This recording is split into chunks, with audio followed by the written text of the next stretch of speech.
los venezolanos se están acostumbrando a varias situaciones atípicas. Por ejemplo, a ir al supermercado y volver sin nada. Pero además, también se están acostumbrando a los cortes eléctricos de 4 horas o más, a la falta de medicamentos y a la delincuencia generada por todas las situaciones anteriores.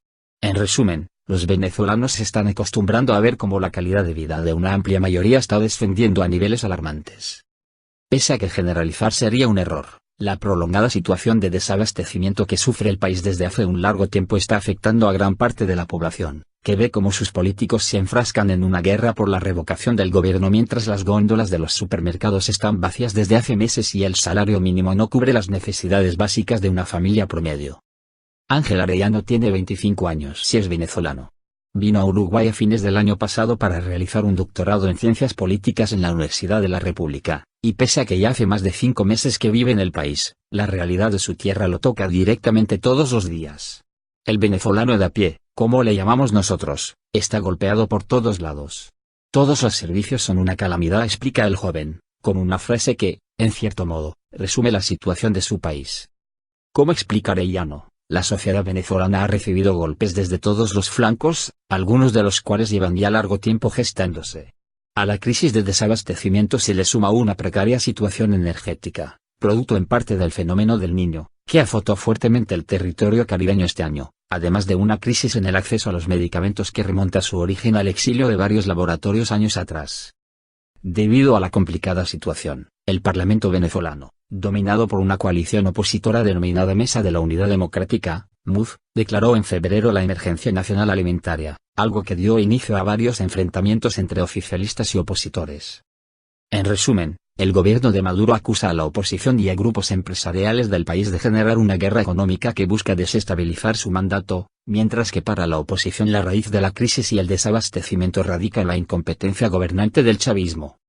El último ataque del presidente fue contra Polar, la mayor empresa cervecera y alimentaria del país, que frenó la producción de varias de sus plantas la semana pasada.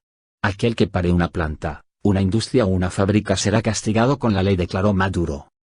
Sin embargo, el trasfondo de la crisis está mucho más relacionado a la caída de los precios internacionales del petróleo, la principal exportación venezolana que genera el 96% de las divisas que recibe el país, y a un profundo desequilibrio fiscal por la contracción de los ingresos y el mal manejo de los fondos públicos, que llevaron a la inflación a 180,9% en 2015. El control cambiario implementado por el gobierno afectó asimismo directamente los precios y provocó el desabastecimiento, ya que Venezuela importa casi la totalidad de los alimentos que consume. En Venezuela se ha llegado a un punto donde las personas se pelean en las calles por comida. Cuando la gente no consigue los alimentos en los supermercados, algo que sucede frecuentemente, se terminan generando revueltas y episodios de violencia, que han dejado a muchas personas heridas, agregó Arellano. Otro problema encadenado a la escasez de alimentos es el de los revendedores.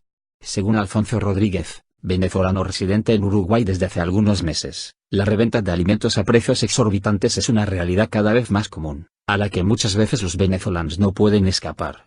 La gente que está desempleada y tiene tiempo va y hace la fila en los supermercados. Luego revende esos alimentos 10 veces más caros de lo que salen en realidad. Por lo tanto, la gente que busca determinados productos y no consigue ir el día que estos se ponen a la venta, termina pagando por ellos un precio irreal. Rodríguez explica que, por culpa de estos revendedores, para muchos trabajadores que perciben el salario mínimo completar la canasta familiar es casi imposible.